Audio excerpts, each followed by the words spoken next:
Sem restrições, Texas diminui média móvel de registro do coronavírus. A situação do Texas é a seguinte, né? Um mês atrás, mais ou menos, na verdade 3 semanas atrás, o governador Abbott do Texas virou e falou, não tem mais esse negócio de restrição aqui não, acabou, abre tudo 100% de capacidade. Não, mas peraí, não sei o que, não, 100% de capacidade, acabou essa palhaçada de Covid aqui no Texas.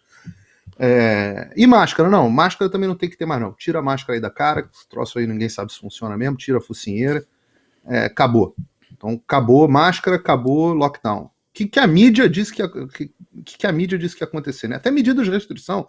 Restaurante, área fechada, opera com 50%, opera com 35%, não sei o quê. O que a mídia falou que ia acontecer? Falou, bom, explodiu o número de casos no Texas. Vocês podem esperar aí que daqui a uma semana o número de casos disparou. Aí ficou é óbvio, né? Se o lockdown é o que reduz as medidas de restrição, é o que reduz a disseminação do vírus, a gente está vendo no Brasil restrições de maior ou menor grau, lockdowns mais ou menos severos ao longo do Brasil, por todo o Brasil. Se você retira todas as medidas, você tem que ter, né? É uma conclusão lógica. Você tem que ter uma explosão do número de casos. Bom, passaram-se 3 semanas e nestas 3 semanas, quase 42% na queda do número de casos. Se você pegar o número absoluto de domingo, você vai ver um número de quase 45% em relação ao dia que o governador Abbott adotou essa medida, anunciou essa medida. Por outro lado, vamos para um lugar bastante diferente, vamos pegar um avião e vamos para Nova York. Eu não estou com os números de cabeça, mas se eu não me engano, o Texas tem mais ou menos 10 milhões de pessoas a mais do que o estado de Nova York. Texas, eu acho que tem algo como 29 milhões e Nova York tem alguma coisa como 19 milhões. Quando você vai para Nova York, em vez de os 3,9 mil casos que o Texas está tendo, está até menos, em vez deste número de casos, o que você está tendo em Nova York? Ontem você teve 8 mil e qualquer coisa casos. E aí você olha e fala, pô, mas que coisa impressionante, o que está acontecendo? O número de casos em Nova York não caiu? Nova York tem 10 milhões a menos da população, ou seja, tem 2/3 da população do Texas, e por outro lado, está com o dobro do número de mortos, de contaminados. E por outro lado, a Nova York deve estar com algumas restrições. Como é que está a restrição em Nova York? Bom, as lojas operam a 50%. Os restaurantes operam a 25%. Agora, isso só depois de fevereiro, porque antes de fevereiro os restaurantes não poderiam, você não podia comer nada dentro de um restaurante. Só comia do lado de fora, e deixa eu falar para vocês que fevereiro em Nova York do lado de fora é 0 grau. Temperatura negativa. Neve. Você tem que comer do lado de fora por causa do prefeito maluco, governador maluco. Esse governador que está sendo acusado aí por múltiplas pessoas de assédio sexual, o mesmo governador que matou os velhinhos, confinando eles com Covid nos asilos e tudo mais. Esse governador era o rei da pandemia, publicou livro, foi premiado, etc. Esse governador está com, que mais? Academias, 33% de ocupação. Enfim, todas as medidas de restrição que o brasileiro está acostumado a ver, que eram para ser medidas temporárias e que estão durando mais de um ano. Pois bem, se você for olhar o número de casos com restrições no estado de Nova York, que é um dos estados mais rígidos do país, o que você vê? Aumento de 3,5% no número de casos. Aumento nessas últimas 3 semanas. Aí vem as pessoas e falam assim, não, mas Paulo, sabe o que é isso?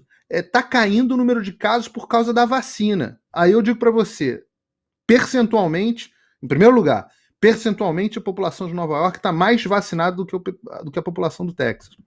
Se você pegar o percentual das pessoas que já foram completamente vacinados, ou no Texas ou em Nova York, o Texas agora está com 10,8% e Nova York está com 12 ponto qualquer coisa. Então, parece pouco, mas é 20% a mais, né? São 20% a mais. Ainda assim, o número é tão baixo, que se você for pegar esses dados aí, de quando a gente está começando a comparar, do início de março, no Texas você tinha alguma coisa como 5, 6% da população que tinha sido completamente vacinada. Só que tem um porém. As vacinas, para elas atingirem o seu potencial completo de imunização demoram algo em torno de 6 semanas. Então, isso que nós estamos vendo nos Estados Unidos, quem chamou a atenção para esse dado foi até o Dr. Marcelo Ribeiro, que é médico no Brasil e nos Estados Unidos. Um abraço aí para o Dr. Marcelo Ribeiro. Tem comentários maravilhosos aí no Twitter sobre várias coisas, inclusive sobre a pandemia. Se você parar para pensar, a vacinação tem praticamente nenhum impacto ainda na queda do número de casos nos Estados Unidos. Não tem. Então, fato indiscutível dentro dos Estados Unidos.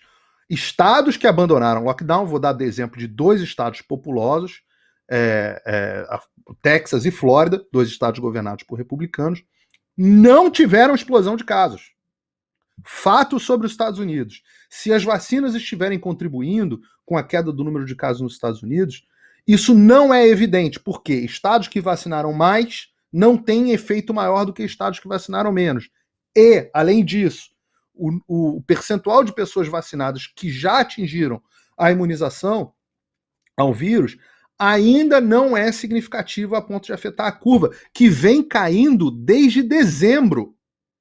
A curva vem caindo desde dezembro, estamos em março. E se você olhar a tendência, a trajetória da tendência de queda é muito parecida. Por quê? Eu não sei dizer. Eu realmente não sei dizer. Comportamento cíclico do vírus, ele normalmente parece que atinge, trabalha durante 6 semanas, depois das 6 semanas ele entra numa decadência, numa descendente, depois volta numa onda mais forte. Não sei. Não sou qualificado para explicar. O que eu posso e sou qualificado para falar é o que está acontecendo, os dados. Agora, por que ninguém te fala isso? Por que isso não é divulgado? Por que a apresentadora do Jornal Nacional diz que é opinião unânime dos especialistas e quem discorda o choro é livre? Por que o correspondente internacional lá do Reino Unido na Jovem Pan diz que é indiscutível que o lockdown funciona? Eu não sei. Eu acho que tem muito mais a ver com militância ideológica do que com fatos propriamente dito.